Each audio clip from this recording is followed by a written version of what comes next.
This is the new Tesla Model 3 Highland. I've now had it for 1 week and I've covered over 1,000 miles in it, so I spent plenty of time in this car. So in this video I'm going to give you my review. What do I like and what do I not like about this car? Now bear in mind I've driven I've driven every Tesla out there apart from the new Roadster and a Cybertruck, but I've driven loads of Teslas, all the different versions. I've had the Model 3 since they first come out, and I've driven loads of other electric cars and various other cars as well. So hopefully this is a really well considered and highly qualified review.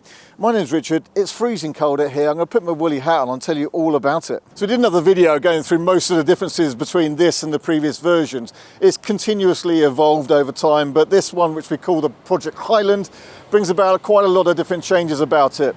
And so I'm going to give you not a run through in this video of all the differences, we did that in another video, but I'll tell you more about what I do and don't like about it if you're considering buying one of these. So firstly, let's roast it, let's give it a grilling. What do I not like about it?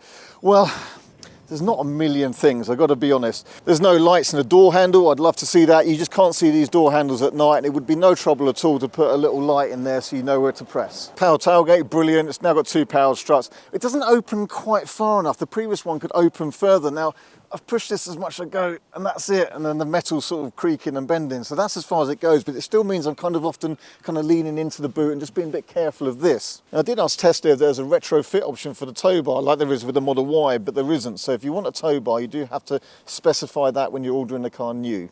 The rear seat space isn't amazing. If you've got a tall driver at the front with the seat back and down, then there's no room for your feet underneath. And sitting in the back here, it still leaves your knees feeling quite high up. I haven't really seen an improvement over the previous version. So if you are going to carry taller people in the rear a lot, you're still going to need a Tesla Model Y. And at the moment, every time I drive the car, it brings up the speed limit warning. It chimes at you if you go over the speed limit. And I haven't found a way to turn it off yet, other than you push the little symbol on the screen every drive. There is an option in the menu here under autopilot for speed limit zone chime, which chimes when the speed limit changes. But that chime is so far coming on every single time, and I have to push it to turn it off because it does get a bit annoying. Obviously, you shouldn't speed. It is good to have a warning, and you can set an offset for that warning if you set that your cruise control goes higher. But nonetheless, that's a bit irritating. I think hopefully it's something that will be changed with a future software update. Now, the steering doesn't give you that really any feedback. That's kind of common these days, and it is quite light. It's lighter than the previous cars, so even if you change your setting here to the sport setting, the heavier setting, it's still quite a light steering feel to this car. It'd be nice to perhaps have the option for a bit more weight in it. Now, that's about it when it comes to negatives. It really is. And I'm nitpicking there quite a lot. So, and the things like the rear space, look, it's the size of the car, you can't necessarily help that. What's not in that list? Well, you might have noticed I haven't mentioned the lack of stalks or the lack of the parking sensors, because for me at least, and I think other people will be different, it hasn't been an issue. Using the indicators from the steering wheel here, I've got totally used to that and I'm absolutely fine. You've got to bear in mind, this has got a fast steering rack, so even most roundabouts, you're like this, and I've really become quite accustomed to just using this to indicate with. If you've got a really tight roundabout, possibly some people would find it more difficult. I think you do get used to it, and I think ultimately there is an auto indicator mode which I think will develop and just ultimately indicate for you as you're going around a roundabout, so I don't think it's really a problem. As for not being able to select drive reverse from the stalk here, well, again, not a problem. You put your seatbelt on and it normally just knows, like now, if I press the brake pedal, it will go forward because there's a post behind me. Even sometimes when you're sort of turning around or manoeuvring and you have to select forward or reverse from the screen here, again, I just haven't found that to be a problem. So it will be difficult for some people, I'm not denying that, but for me personally, I've been absolutely fine with that. And as for the lack of parking sensors, well, the Tesla Vision seems to be really good now. I have to say, it just hasn't been a problem with me and this car. It can see objects, other cars, it even sees curb edges, even when you drive forwards up to them. So I don't think it's been a problem at all and will be a problem at all, because the software seems to have developed to a stage where now it's really good. And maybe it's helped by the fact this is hardware version 4, the cameras are clearer, better, see more. But we'll do another video showing you more about the park assist with this car and Tesla Vision coming up soon. So make sure you're subscribed. And in that video, we'll compare what it's like now if you've got a hardware version 3, an older version car as well. So stay subscribed, that video will come up, but no parking sensors. I haven't found a problem with that yet. So let's go on to the positives then. There's plenty of them in here. So look, the look of it, well, it's subjective of course, but I like it. It's a bit sleeker and sharper than before. I think the best looking Tesla is still the Model S. Let me know in the comments below what you think, but it looks nice. I'm looking forward to getting this update with the adaptive matrix LED headlights. It should drop any time at the coming week or so. So there'll be another video about the headlights soon, doing some comparisons. So make sure you stay subscribed. Noisy motorbikes. Let's have an electric motorbike. Right, the storage in the front's really good, I'll show you. I like having a good space at the front as well. The washer fluid is now right here, so it's easy to fill up. But this here, even for quite a compact car, is still a really nice usable space. You've got to bear in mind a lot of cars, a lot of electric cars, even much bigger, don't have any front storage space. But this is great. You've been out in the forest, you've got muddy wellies on or sandy shoes, put them in here. It's a really nice, practical, usable space. And again, it's got to be mentioned, just having your phone as a key is brilliant. So just with my phone on me, do this and the car unlocks. Close the door, walk away, and it locks itself. Loads of manufacturers still give you a pair of actual keys. You keep on a key ring, and it might have keyless entry, but just having your phone as a key again is brilliant. Just have that on you and it works. It should be a standard thing. You get a backup key card in case you really need it here, but phone key, Tesla, well done, brilliant. The doors now close with more of a thunk. It's nice. And actually you don't need much either to close it properly. No, it didn't close properly then.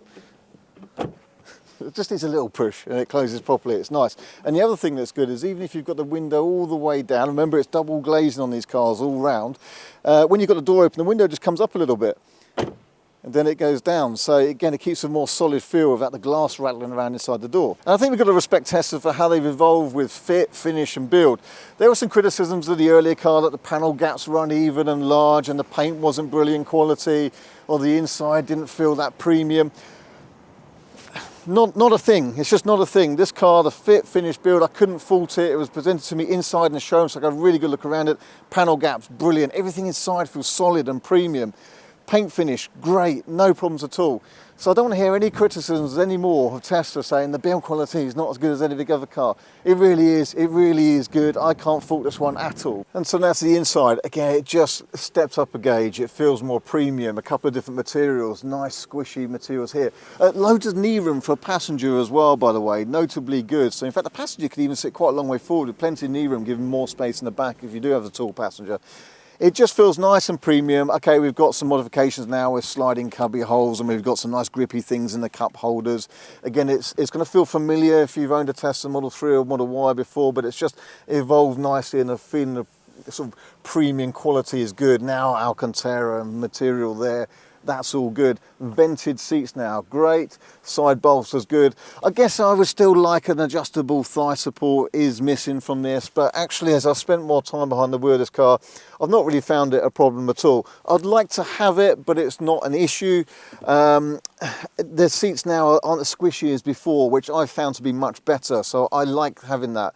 We've still got the 2 phone charge on here, great. Myself, my wife, phones on charge, no problem at all. And then we come to, of course, the Tesla software. So again, like previous versions of the Model 3, Model Y, the software on here is brilliant. It's so nice, easy to use. It's super responsive. Now, it's actually got a higher resolution and a different processor before, but it was never an issue before. It's super responsive, easy to use. And especially if you're traveling somewhere you haven't been before, it's very easy to look around, find places of interest, work out where you are. It's just lovely to use, intuitive. Other car makers, you know, this is where software's at now. It's so good, it really is. I love using it. The route planning, of course, the superchargers, all fantastic, all easy. I'm going to come on to efficiency and running costs in a little bit, but the software and the app connectivity, the preheating, the auto-heated steering wheel, auto-heated seat, it's just all really good and easy to use. Other car makers still lag behind. Now, okay, we don't have, for example, Apple CarPlay Android Auto, so I kind of miss not having Waze that tells me when there's a pothole ahead. It would be good to have some things like that, or maybe they can add interaction to this map so you can report things like potholes, objects on the roads and crashes and such like. But with Google Mapping, the traffic data is really good. And like I say, the whole thing is just really nice, intuitive and easy to use. Anyone who's still sort of worried about not having a display here, look, the speed's just there, it's easy. Do I want a head-up display? If I'm honest, I don't personally. I don't think we need it. I know some people do want to see head-up display in a car this category, but me personally, I had it on the Porsche Taycan. I use it. Sometimes I don't use it. I turn it off, especially at night. It doesn't really matter. I'm fine without it myself. The Model 3 Highland's evolved in many ways, but one of the biggest things that Tesla have worked on is just how it drives. And it actually feels quite different, but yet similar to the previous cars. The Model 3 was like a go-kart when it came out. So precise, so sharp, very fast steering rack. But it, it was like a go-kart, but it had suspension like a go-kart. It wasn't very forgiving, wasn't very absorbent. It depends what you've been coming from. You come from a BMW M Sport, then, well, look, it would have been quite familiar, but it was firm, and it was always one of my criticisms was that it was on the firmer side, and your coat could rustle, and you'd feel all those little bumps and speed bumps. Were generally pretty good on the motorway, but you would know better if you were on a bumpy country road. And that's what I'm on now. I'm on a very bumpy country road here, and it's just got more movement in suspension. It's absorbing those ridges and bumps, and yet it still doesn't wallow. It's got a slightly different steering feel to before, but it's still pinpoint sharp and precise. It really is just a lovely, wonderful thing to drive. I really enjoy spending my time in this car. If you drive one, I'm sure you'll appreciate exactly the same qualities. It really is good. There's not really anything else quite like this. There's lots of cars that maybe even have a even slightly better ride, or they're refined, but this has just got that balance so well suited. It really is brilliant. And look, I'm finding the use of the indicators no problem at all. That's not a thing. Look at that, quite a sharp corner there. That instant acceleration to make you feel giddy. Oh, it's just, you can be into electric or not into electric, but just drive one of these and I think you're going to be impressed. It is very, very good. Very good indeed. You've got that sporting edge, but then you can just kick back, cruise. It's refined. One pedal driving's easy. And it's efficient too. Doesn't come at the expense of efficiency. You can get other fast cars, but they're more thirsty by a long way. So let me just show you exactly what I've got for efficiency since I've owned this car. Everything: commuting, garden centres, school run, long distance trips. And considering we're in February and it's been pretty chilly, it's cold out there today, I think it's impressive. And I've averaged 226 watt-hours per mile for everything as the overall average since this car was new. So that's 4.5 miles per kilowatt hour. That's impressive. It's chilly February days still, so what this will do in summer when the heating isn't going all the time will be even more impressive. And even here now, I last charged this car, albeit to 100%, last Thursday in Winchester when we did that video. It's now Monday morning, so several days have gone past. We've gone to the garden centre the weekend, all that kind of thing. And I've done 208 miles since then, and I've still got 34% of the battery. So you can really see, often you can get quite good range out of a car when you're on one trip. But you can see here with multiple trips, multiple cold starts, this is still plus 300 mile range car. I'm quite happy I could do 350 miles of range in this car. Now, I talked a little bit about charging costs before, but from a Tesla supercharger, the most expensive typically, at 34 pence per kilowatt hour when I charged the other day, 0 to 100%, £26 in cost. If you were to plug in using a cheap overnight tariff at home, it's going to cost you about £5 to do 300, even more than 300 miles. That's kind of worst case scenario. So impressive numbers so far from this car. Let's talk about the audio system, because a different audio system in this car to the previous ones. We've now got 2 amplifiers, 2 subs. This is the long range one with the full kit. The standard range has a couple less speakers, but it does sound quite different, doesn't it, Gints? And what we found actually is that it is very deep, and sometimes it can easily be too bassy. So Gints behind the camera there knows his sound, and we've kind of ended up with a setup like this where, okay, if you like deep sound, you do use a bit of the sub, but actually the bass here you turn down a little bit so it's not too boomy, or when it gets a bit too boomy, make the sub do the work is what Gint said. And then actually we've got the treble up a bit here, so it needs kind of quite a different sort of setup on here, I think, and everyone's going to have different tastes and preferences. But yes, the sound system is good. Would you go, is it miles better than the previous one? Look, the previous one was brilliant and very, very good, so I wouldn't particularly sell it as a highlighted feature. I mean, would you say it's it's way better than before against with these extra speakers and double amplifiers? Normal person probably wouldn't. For most people, I don't think you're really going to know or pick it apart. Needless to say, it comes as standard with a very good sound system. Oh, and the Bluetooth is good as well. It's been enhanced and improved, but I never had a problem with the previous. But nonetheless, apparently it's improved, and I've certainly had no problems with the Bluetooth phone calls and connectivity to the car and the car unlocking. So improved Bluetooth, okay, didn't really notice a problem with the previous one, if I'm honest. Gint's behind the camera there wants me to film this bit, so when he gets in and out of the car, his trouser rubs on the little dirty edge here. I don't think that's unusual for cars, Gint's. If the car's dirty, you're going to get dirty trousers. But he's saying that the door should cover up this lower part of the sill and therefore it doesn't get mucky. Is that really a thing? Isn't it the same with all cars? I don't know. That's your criticism so far? Yeah. You got anything better? No. Anything else you can criticise it for? Don't think so. Other than you're getting dirty leggings? Yeah. All right, cool.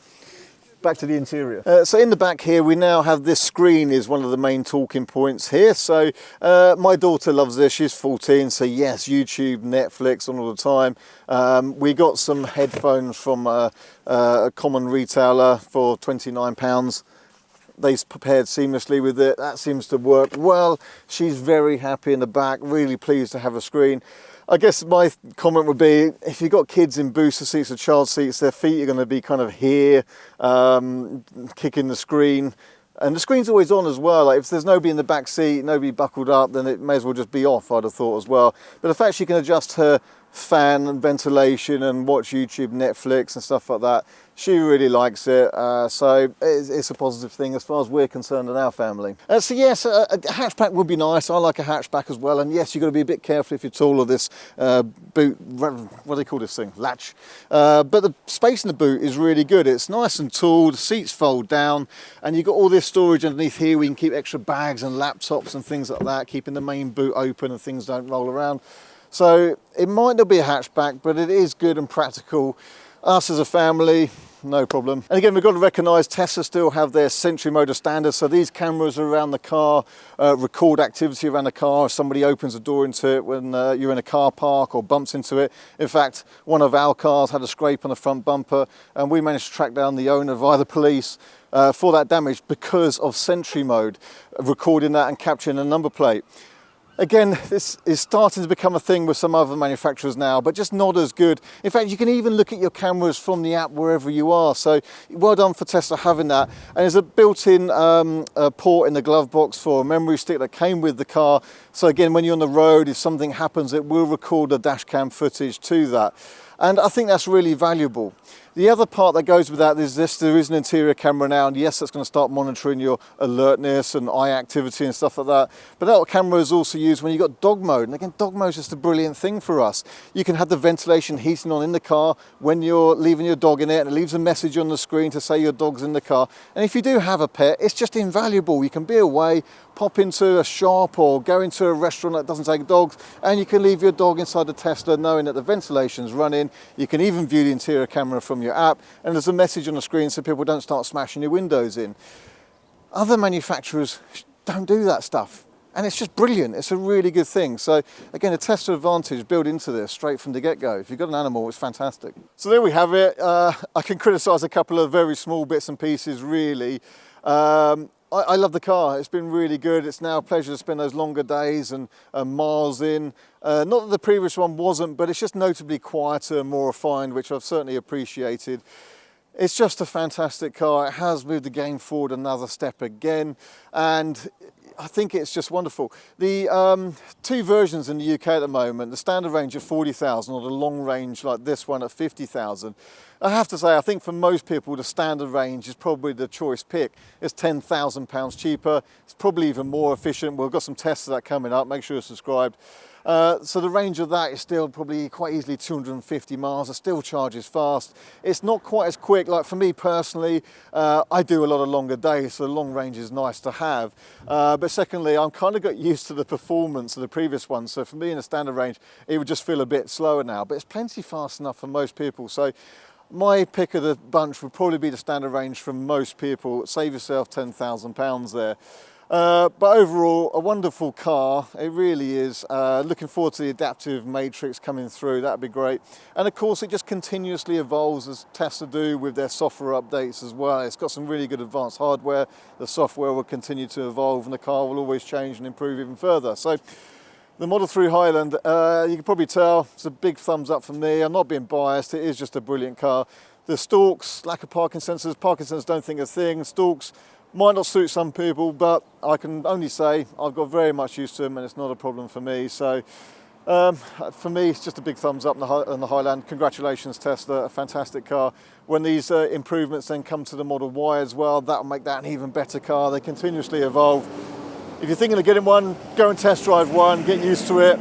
You'll find that you need a couple of days really to get used to the stalks, so that will feel weird, but you will feel that it's just a lovely, sharp, direct car to drive. In terms of efficiency, running costs, and the software, I think it's unbeatable. So that's my review of the Highland so far, but there are more to follow, more trips, more comparisons, some stuff on the headlights and the lack of parking sensors, park assist as that evolves as well, coming up, so stay subscribed. Thank you for watching.